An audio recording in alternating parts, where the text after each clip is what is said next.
Okay, so today's demonstration is how to make a slab bowl. This is a bowl I made earlier today. It's gonna look rough when you first make it, and then I will show you how to clean it up at the end of this video. But we're gonna make this from a slab. You're gonna need a banding wheel, and you're gonna need one of these bowl molds. You're gonna need your metal rib, and then a pin tool and your scratching tool. Okay, so the first thing you always do with a slab is you compress the slab. It's important that you smooth out the canvas texture and this makes the surface of the clay a little bit denser, and it makes it less likely to warp or to collapse.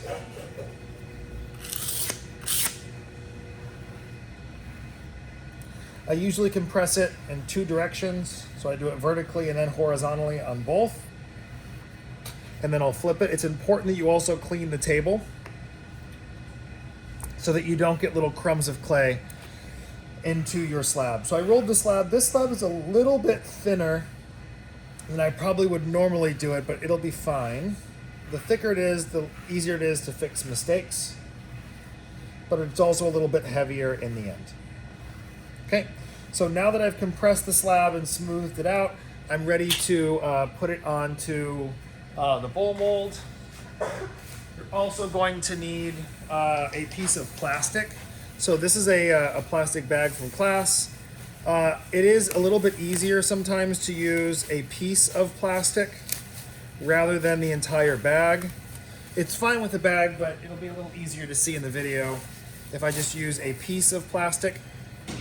So the next step for me is to put this plastic bag on the clay and spread it out. You don't have to worry about the creases too much. Just get it as smooth as you can, but don't spend a lot of time getting rid of the creases. They'll actually get rid of themselves.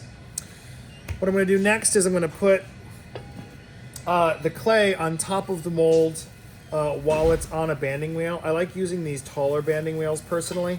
Try not to let the plastic go underneath the clay. I'm just gonna set it on the mold and then move it here.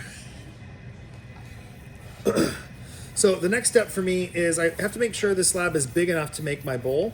I'm gonna push down the clay here. This isn't just for making bowls, but you could also do the same process for making a teapot or a jar or a vase. This is called a hump mold, but I'm basically copying the shape of whatever I'm putting the clay on.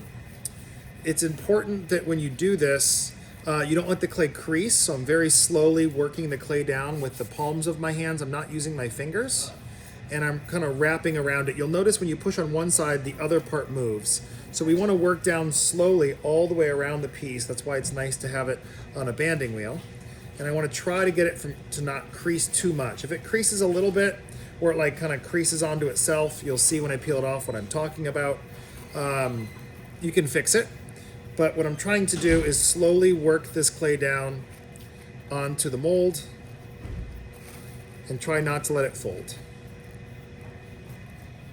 If you make a fold or there's like a little tear in it, it is easy to fix because you can patch it with a little scrap piece of clay. So I'm just stretching the clay down the mold, and you can see all those creases worked themselves out. So you don't need to worry about it too much. You want to have more clay than you need to cover the mold, because we're going to need to use that excess as well. So I'm just pushing it down. I'm kind of intentionally leaving creases so I can show you how to fix them, but you want to get the clay to work all the way around the mold as tight as you can. Okay.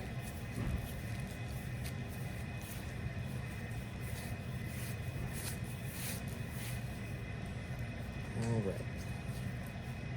Okay, so now it's on there. I'm gonna peel this piece of plastic off. We don't need to throw it away. Someone else can use this. And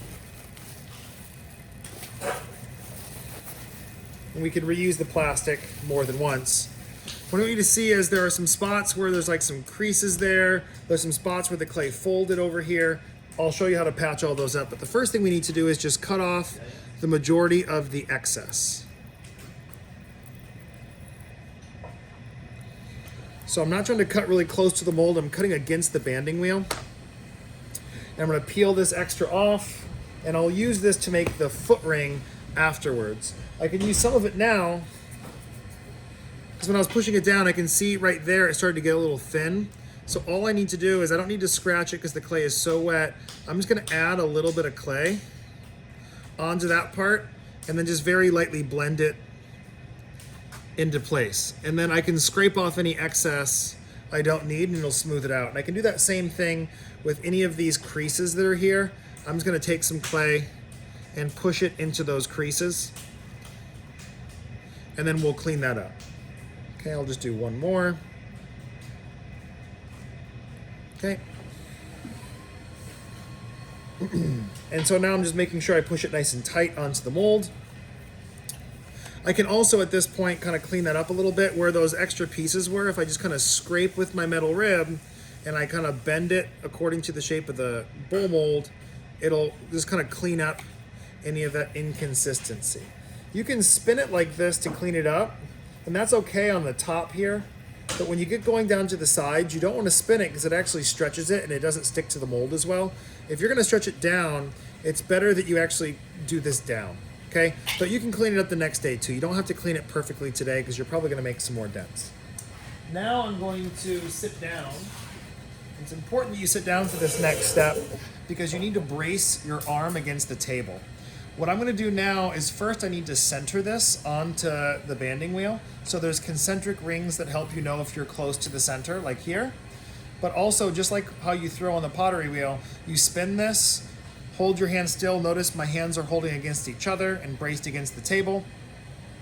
And I want to draw a very faint line. And that line tells me where it's most off center. So then from the center of that line, I gently push towards the center of the banding wheel and I spin it again. And I'll know that it's centered when it draws a line all the way around. You just gotta get it pretty close. Okay, now what I'm going to do, and I like this tall banding wheel because I can grab underneath it and turn it from here. You don't need to turn it too fast, but I'm gonna cut a line here to get rid of some of the clay on the bottom so that I have a nice even line. I wanna go a little higher than that. And so you can see I'm just drawing a line. When you start cutting it like this, it slows it down. So you have to kind of stop and spin it.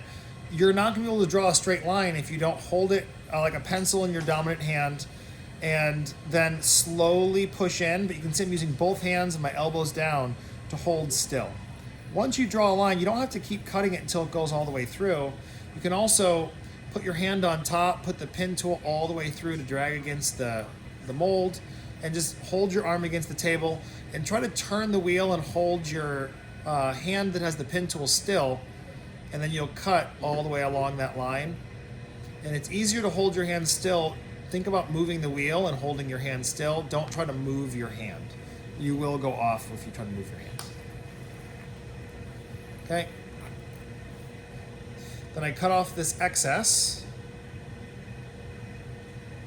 Okay. And now what I have is I have a nice straight line right here all the way around. That's gonna be the rim of my bowl. I'll clean that up tomorrow when it dries. The next thing I need to do is I need to put a foot ring on here, and there's a place you can put it that works. If you put the foot ring very narrow, let's imagine I attach like a little ring where the foot's gonna be. I attach like that ring. If I attach that really small, it's likely to collapse or to warp. I want to attach it a little bit wider. If you put it really wide, it doesn't make the bowl look very nice. That might be too wide. So for each of the bowl molds, it might be different, but it's just like when you're trimming on the pottery wheel, where this bottom part kind of goes from horizontal to vertical, somewhere in that area is where the foot ring wants to go, somewhere in here. Okay, there's a little bit of wiggle room. It's not an exact thing. But I'm gonna make some concentric rings. I'm gonna make 3. And my goal is to put my foot ring on this one, but these 2 rings kind of help me make sure that the ring itself isn't off center. I don't want one side further over and one side not. So these rings help me put the ring on correctly. Okay, so I'm gonna just slightly move this to the side. And I'm gonna roll a coil. You could use an extruded coil if you want, and that might be a little bit easier to keep it straight. But if you don't have extruded coils already made, it's faster if you only need one coil to just roll a coil. So I'm gonna take my scraps from the side of my bowl and I'm gonna roll a coil with them on the table. And then I'm gonna use that coil to make the foot ring.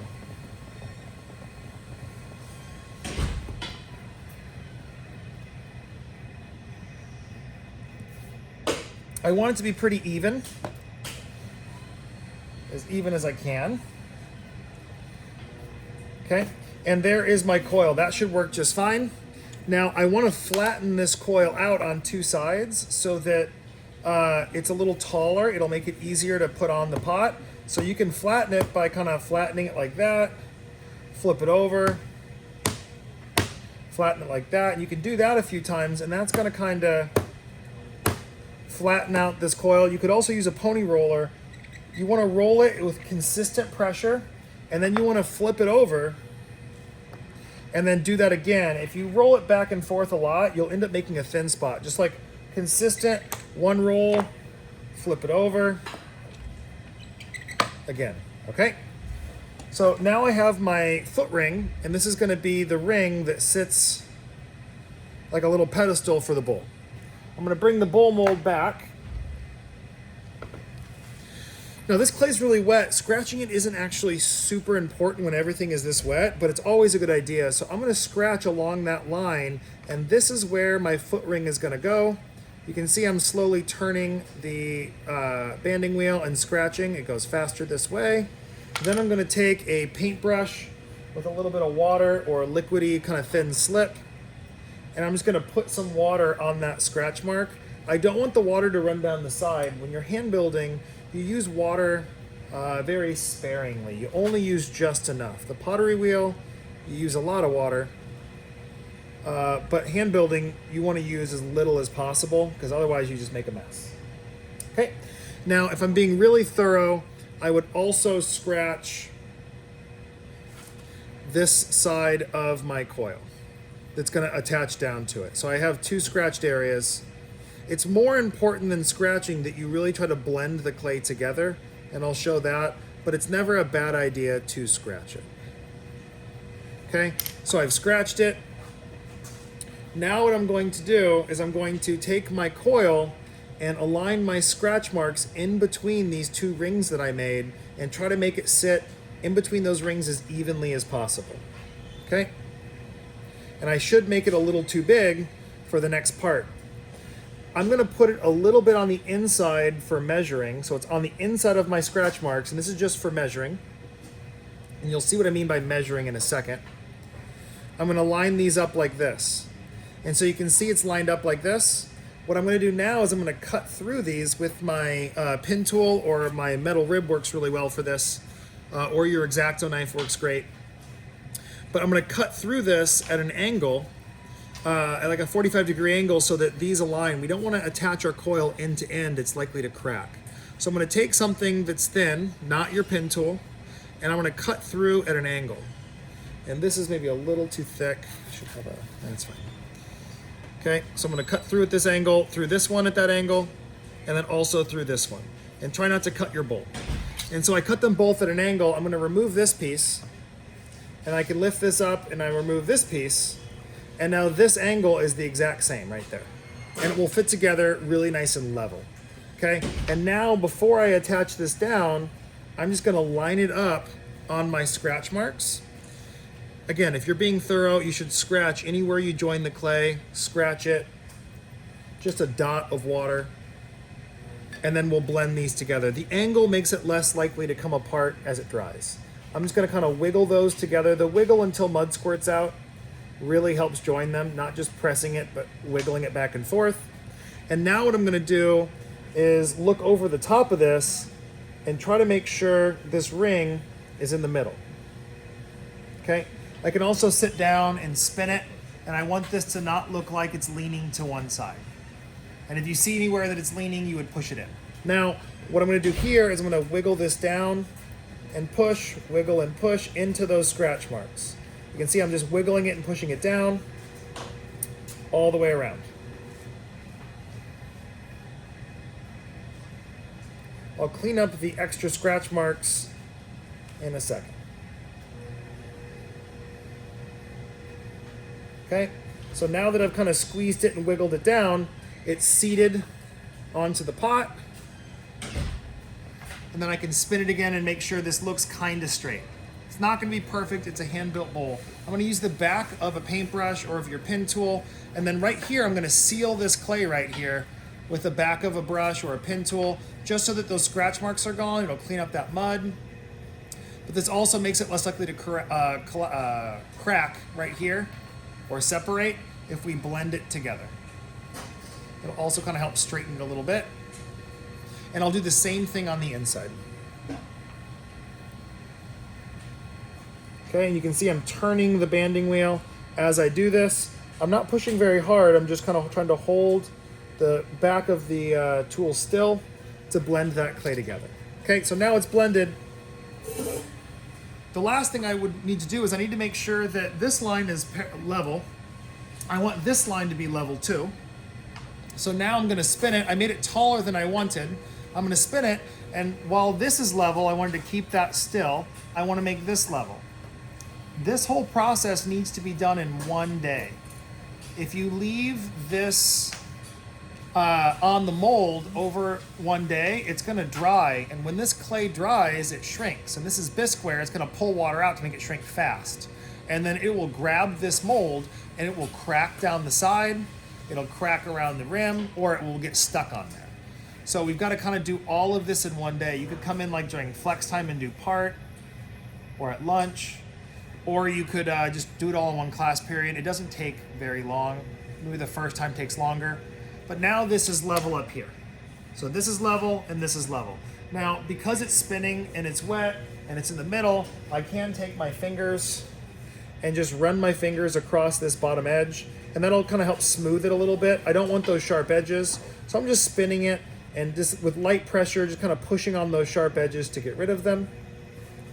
And then this is all I can really do for today. The last step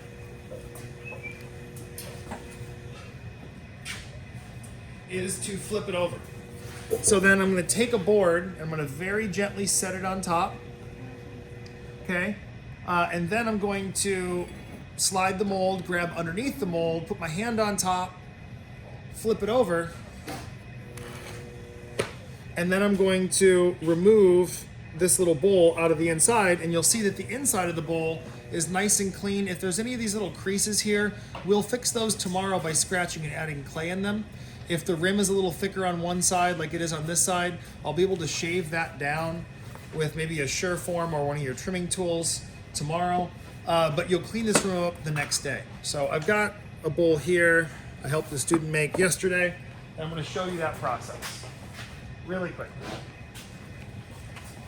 So here's a bowl that was made yesterday. Now it's dry. It won't bend. You leave it to dry to get leather hard. This is leather hard now. What I'm looking to do is I'm looking to try to clean up this rim. There's a lot of ways to do it. I can take this Sureform, which is like a cheese grater, and I can go like this and shave the rim down. Very lightly. It should be pretty close to level, right? If this foot ring was level, which this foot ring is not level. But this is how you would shave it down. You'd go around it, and if there are spots like here where there's a small crease, I would scratch it, and you can go ahead and be a little bit messy with scratching it. You'll notice my hand's on the other side. I scratch it. I put some water on it. This is a little drier, so I'll scratch it again just to soften it. And then I'll take a very small amount of clay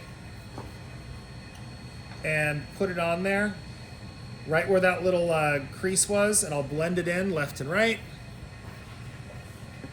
And then I can take my metal rib and I can just kind of scrape away any excess.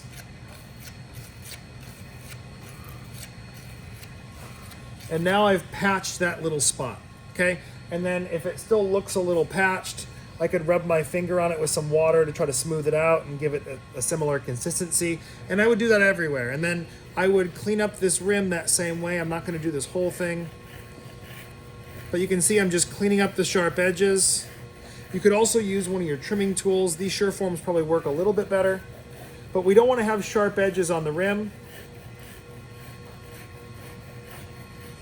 For this inside edge, you might just take your metal rib and kind of scrape it.